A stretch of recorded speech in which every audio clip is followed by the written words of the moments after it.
Pushpa two movie का Pushpa two The Rule movie का extended reloaded version जो कि है 20 मिनट्स का, उसे रिलीज किया गया है आज के डेट में।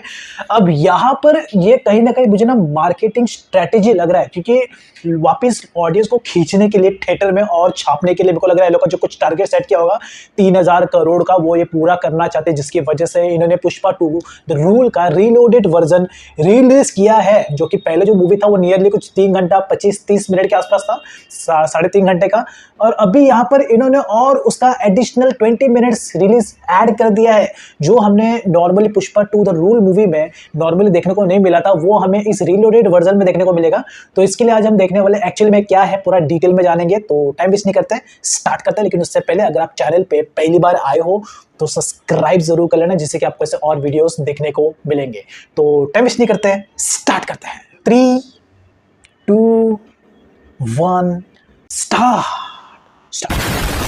मैंने पुष्पा द रूल का 20 मिनट वाला वर्जन देख लिया, मतलब कि जो 20 मिनट ऐड किए गए थे फिल्म में वो मैंने देख लिया, और ये देखकर मैं पूरी तरीके से शॉक्ड हूँ। मतलब सीरियसली इतने इंपॉर्टेंट सीन को हमें पहले क्यों नहीं दिखाया? केवल दोबारा पैसा कमाने के लिए हमारे साथ इतना गंदा मजाक क्यों किया? पूरा जो जापान का सीन था वो एक्चुअल में क्या था वो अब जाकर पता लगा है। एंड और भी बहुत सारी चीजों के बारे में पता लगा है। छोटे बड़े मिलाकर कुल 4 एक्स्ट्रा सीन थे फिल्म में। पहला शेखावत के गोडाउन का सीन, दूसरा सिंडिकेट के मीटिंग वाला, और तीसरा सबसे इम्पोर्टेंट जक्का रेड्डी और हामिद वाला सीन, और लास्ट में जापान वाला सीन तो था ही। तो चलो एक एक करके इस पूरे सीन का ब्रेक डाउन करते हैं। वेल, सबसे पहले पुष्पा जब शेखावत को चूना लगा के लाल चंदन की जगह सिंडरा चिपका देता है, आई मीन शेखावत ने लाल चंदन की जगह सिंडरा पकड़ लिया था, ये तो आपने देखा ही था। लेकिन अभी इसके आगे क्या होता है कि शेखावत ये बात सभी लोगों से छिपाने के लिए करता क्या है कि वो मंगल सिन्नू से 1 टन लाल चंदन की लकड़ी मंगवाता है और वहीं पर सिंडरा के साथ ही रख देता है। और जो टीम आने वाली थी उस लकड़ी की जाँच करने की, ये लकड़ी असली है या फिर नहीं, उस टीम को पैसे खिलाकर शेखावत केवल उन लकड़ियों की जाँच करवाता है जो की मंगल सिन्नू ने वहाँ पर लाए थे। और ये बात वो मीडिया के सामने प्रूफ कर देता है कि उसने लाल चंदन की ही लकड़ी पकड़ी थी। और ये खबर जब मीडिया में चलने लगती है तब बाकी की सिंडिकेट मेंबर और प्रताप रेड्डी को भी यही लगता है कि पुष्पा ने सारे माल को पकड़वा दिया है। और इसीलिए सिद्धप्पा पूरे सिंडिकेट मेंबर के साथ पुष्पा की एक मीटिंग करवाते हैं, जिसमें पुष्पा उन सभी लोगों से बोलता है कि शेखावत झूठ बोल रहा है, वो सारा माल सेफ है, पर मैं उसके बारे में सबको नहीं बता सकता, क्योंकि यहाँ पर भी हो सकता है शेखावत का कोई बंदा हो जो कि उस माल के बारे में जान जाए। लेकिन बाकी की सिंडिकेट मेंबर के कहने पर पुष्पा बोलता है कि मैं माल की जानकारी केवल जक्का रेड्डी को बताऊंगा। जैसा पुष्पा ने कहा था ठीक वैसा ही हुआ। ये बात शेखावत को पता चल जाती है कि जक्का रेड्डी को माल के बारे में सब कुछ पता है। उसके बाद शेखावत सीएम से परमिशन लेकर जक्का रेड्डी का पीछा करने लगता है और उसे पता चल जाता है कि माल रामेश्वरम से श्रीलंका जा रहा है। एंड यहाँ तक तो आपने देखा ही था। इसके आगे तीसरा एक्स्ट्रा सीन यहीं से शुरू होता है। तो शेखावत जब रामेश्वरम पहुँचता है तब हमें बस इतना दिखाया था कि शेखावत के हाथ से माल निकल गया, लेकिन एक्चुअल में क्या होता है कि शेखावत जब वहाँ पर पहुँचता है तब जक्का रेड्डी और हामिद एक कंटेनर में बैठे थे, और पुलिस के ढूंढ लेने पर वो लोग गाड़ी से भागना शुरू कर देते हैं और पुलिस भी उसका पीछा करने लगती है। लेकिन आगे जाकर क्या होता है कि जक्का रेड्डी और हामिद की गाड़ी का एक्सीडेंट हो जाता है, जिसमें जक्का रेड्डी तो वहीं पर मर जाता है, लेकिन हामिद अभी भी जिंदा था। तब शेखावत वहां पर जाकर हामिद से पुष्पा के माल के बारे में पूछता है कि पुष्पा का माल कहां जा रहा है। तब वो बताता है कि पुष्पा का माल जापान जाएगा, और पुष्पा के पास माल के पैसे कैसे आएंगे ये पूछने पर हामिद बताता है कि माल के पैसे हवाला के जरिए आएंगे, जिसमें एक नोट का आधा फटा हुआ हिस्सा पुष्पा के पास है और दूसरा जापान वालों के पास। और माल जब जापान पहुँच जाएगा तब वो लोग उस आधे फटे नोट को इंडिया में एक ब्रोकर के पास भेजेंगे, और वो ब्रोकर उस आधे नोट को पुष्पा वाले नोट के साथ जोड़कर ही उन्हें पैसे देगा। लेकिन अभी इसके आगे एक सबसे इम्पोर्टेंट चीज है। जो ब्रोकर था उसका पता केवल हामिद के पास था, एंड हामिद ये बात शेखावत को बता देता है कि उस ब्रोकर का पता केवल मेरे पास है, पुष्पा के पास भी नहीं है। और ये बात सुनते ही शेखावत हामिद को मार देता है, जिससे पुष्पा को उसके माल के पैसे ही ना मिले। मतलब एक तरीके से आप देखो तो पुष्पा और जापान का कनेक्शन बिल्कुल कट हो गया। लेकिन पुष्पा के जब पैसे नहीं आते हैं तब वो क्या करता है कि अपनी मजदूर वाली टी शर्ट निकालता है और उसे पहनकर जापान चल देता है। और जापान पहुंचने के बाद ये वाला फाइट सीन होता है, ये तो आपने देखा ही था, जिसमें पुष्पा को यहाँ पर गोली लगती है और वो पानी में नीचे गिर जाता है। लेकिन फिर वो पानी में से निकलता है और अपना आधा फटा हुआ नोट दिखाता है, और ये वाला नोट देखते ही वो लोग समझ जाते हैं कि पुष्पा इंडिया से किस लिए आया है। एंड फिर वो लोग पुष्पा को ले जाते हैं और उसका पैसा दे देते हैं। लेकिन पुष्पा वहाँ पर एक डील करता है कि अब से कोई भी माल जाने से पहले उसका पैसा उसे चाहिए। खैर फिर पुष्पा जापान से कैसे आया वो तो इस पार्ट में भी नहीं दिखाया, मतलब इनलीगल तरीके से गया था तो इनलीगल तरीके से ही आएगा ना। खैर जैसे भी आए, पर वो इंडिया वापस आने के बाद सभी एमएलए को उसका पैसा देने लगता है जिससे सिद्धप्पा सीएम बन सके। एंड फिर वो एक सोफा लेकर जॉली रेड्डी के भी घर जाता है उसे ऑफर देने के लिए। मतलब कि वो जॉली रेड्डी से वहाँ पर बोलता है कि तुम एक तरीके से सब कुछ भूल जाओ तो मैं तुम्हें जक्का रेड्डी की जगह दे सकता हूँ, क्योंकि पुष्पा को भी कहीं ना कहीं लगता है कि जक्का रेड्डी उसकी वजह से ही मरा है। एंड इसलिए वो जक्का रेड्डी का जगह जॉली रेड्डी को ऑफर करता है, लेकिन जॉली रेड्डी उसे पूरी तरीके से मना कर देता है। एंड फिर पुष्पा भी वहाँ से अपना सोफा लेकर चुपचाप निकल जाता है। एंड फिर शेखावत का ये गोडाउन वाला सीन आता है जिसमें नीलामी के डर से शेखावत इन सारे लकड़ियों को जला देता है। एंड टोटल इतने ही एक्स्ट्रा सीन थे जो कि इस फिल्म में दिखाए गए थे। अगर मैं बोलूं ये शर्ट पीला है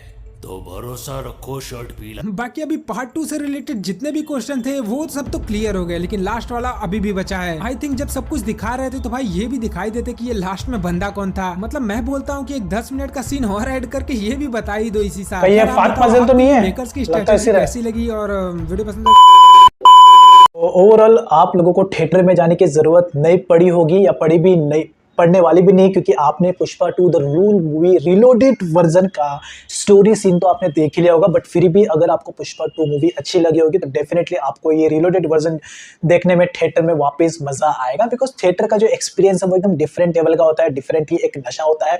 मुझे तो काफ़ी मजा आया इस मूवी को देखने के लिए, और ऑब्वियस सी बात है रिलोडेड वर्जन है तो मैं डेफिनेटली वापस देखने के लिए जाऊँगा, बिकॉज मूवी था यार, मजेदार था। 3 बार मैंने देख लिया है तो मजा तो आया मुझे देखने के लिए। और आप लोगों ने देखा या नहीं देखा, वैसे आप लोगों ने भी देख लिया होगा तभी आप इस वीडियो को वॉच करियो। अगर आपको वीडियो पसंद आई है तो सब्सक्राइब जरूर कर लेना, जिससे कि आपको ऐसे और वीडियोस देखने को मिले। लाइक भी जरूर कर लेना। और अगर आपको पुष्पा 2 के रिलेटेड और भी वीडियोस देखनी है, public reviews, public reaction, mistakes, Pushpa 2 movie को लेकर मिस्टेक्स, उसके शूटिंग लोकेशंस, तो आप मेरे वीडियो लिस्ट में जाके चेकआउट कर लेना। मेरे बहुत सारे वीडियो बनाए हैं। और सब्सक्राइब भी जरूर कर लेना अगर आपको ऐसे और वीडियोस देखने हैं तो। तब तक के लिए